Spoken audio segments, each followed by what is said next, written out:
Welcome back to SwitchCorner. My name is Alex and today we're going to be taking a look at Star Wars Republic Commando on the Switch.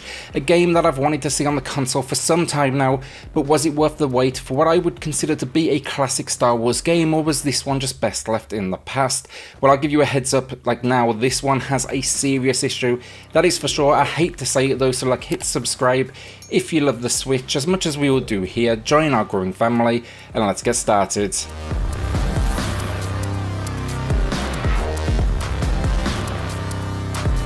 So Historian here, you're leading a Delta Squad, also known as Boss, Fixer, Scorch and 7 elite squadron of Republic Commandos. We find ourselves here at the height of the Clone Wars, and it's your mission to take this squad, infiltrate locations while taking down any enemy that may enter your sights.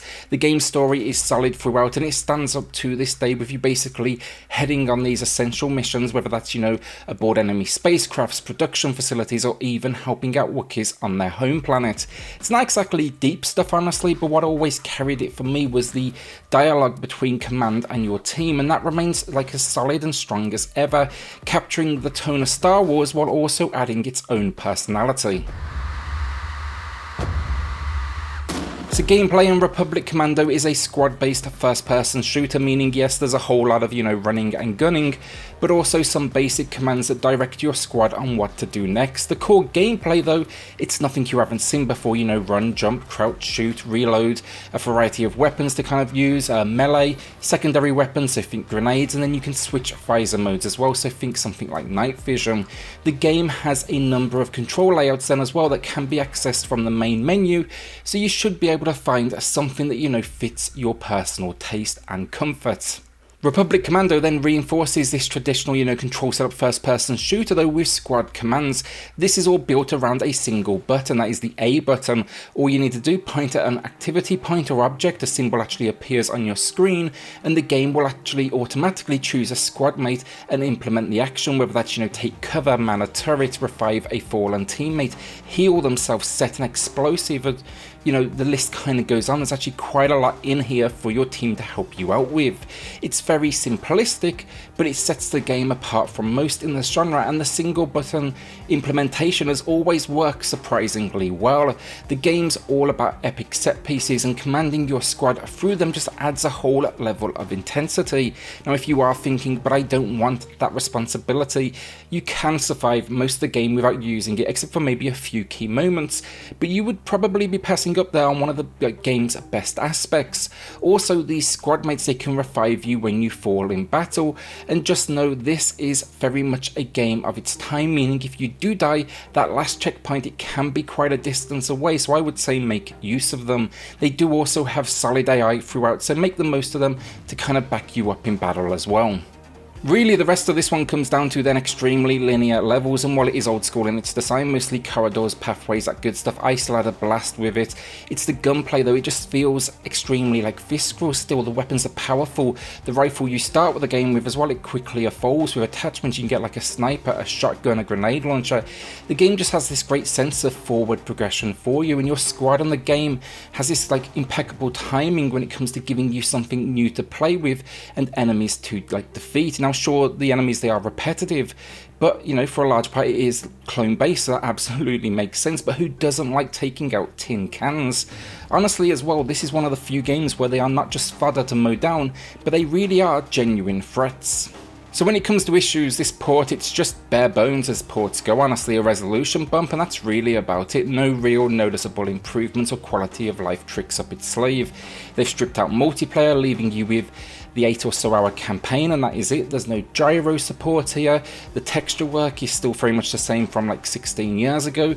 There's just a lot of missed opportunity here. Basically, we've seen some re-releases recently take full advantage of the Nintendo Switch, and it definitely pays off. The real problem with this one though, it's frame rate and full-on freezes, so let's take a quick look at that.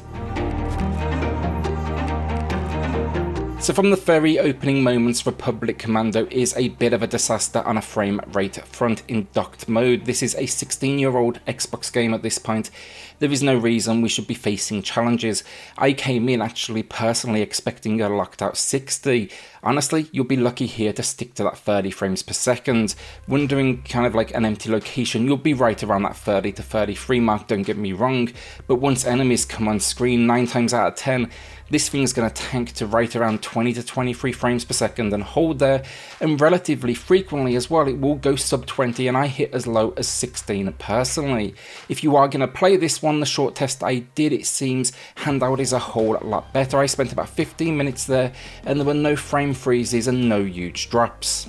It's really disappointing though. In docked, it impacts everything to do with the gameplay, as once, you know, reactive guns and firefights turn into these kind of sluggish and unresponsive affairs, rendering many of the battles a whole lot more difficult than they really need to be. Throw on top of this then full on freezes on the screen, and you're going to see plenty of them through this video today. You know, I expect these at maybe save points, but again, relatively frequently, and a few times they were so long I actually feared the game was about to crash. It's super disappointing honestly, and I hope a patch is in the works to get this all fixed up as soon as possible, because Republic Commando, it just deserves a whole lot more love than this. So graphically and honestly, look, I think it's fine. It's an old game, sure, and it's definitely showing that age, but I always thought it was a good looking game, and that stands to this day. You know, it's definitely not up to today's standards, but it's not too far off. For me though, we get a nice variety of locations, the worlds are interesting, the weapons look great, and enemies from simple clones through to things like tanks are an absolute highlight. The squad in particular then as well, moving around you, following orders. There's something I've always enjoyed about their animations and kind of reflection of the scenario, you know, like think they've got an injury, that also stands to this day. If I was going to improve anything here, some low detail textures, and the enemies, when they're kind of receiving fire, you know, when you're shooting at them, they can be a little unresponsive in their animations. It can be a little tough to figure out if you are hitting them. Otherwise though, look, it looks like a Star Wars game, and a gritty one at that, and I think that's what always made this one stand out.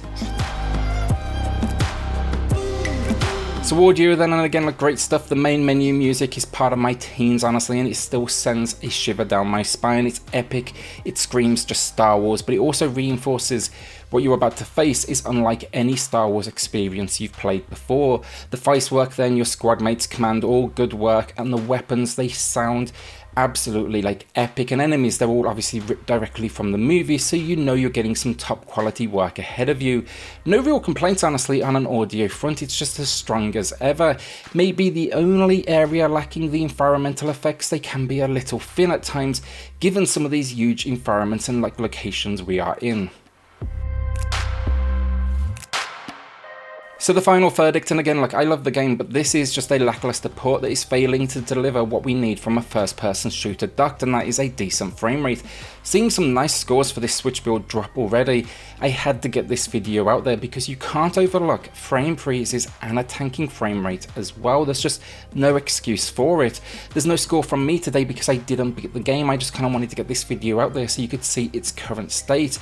But in that current state, it's definitely below average, and as ports go, it's definitely below the bare minimum. You know, if you're going to be facing this, you cannot do it docked. If you must play it, play handheld, where it is a whole lot closer to what I would have personally expected from the performance.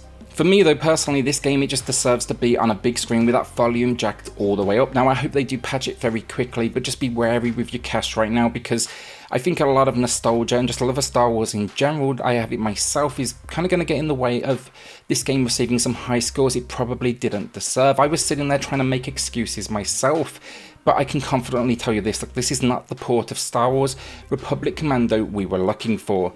Now, will you be adding this one to the collection or skipping given its current issues? I'll be keeping a close eye on it though, watching out for that patch, and hopefully I can report back here soon with good news and also a must-buy recommendation from me, because this is a piece of Star Wars history that deserves the very best of ports. With that then, a shout out to the patrons of the channel who are just going above and beyond to support SwitchCorner. It helps more than you know, so thank you all so much. If you do want to check that out for yourself, I have linked it in the video description down below.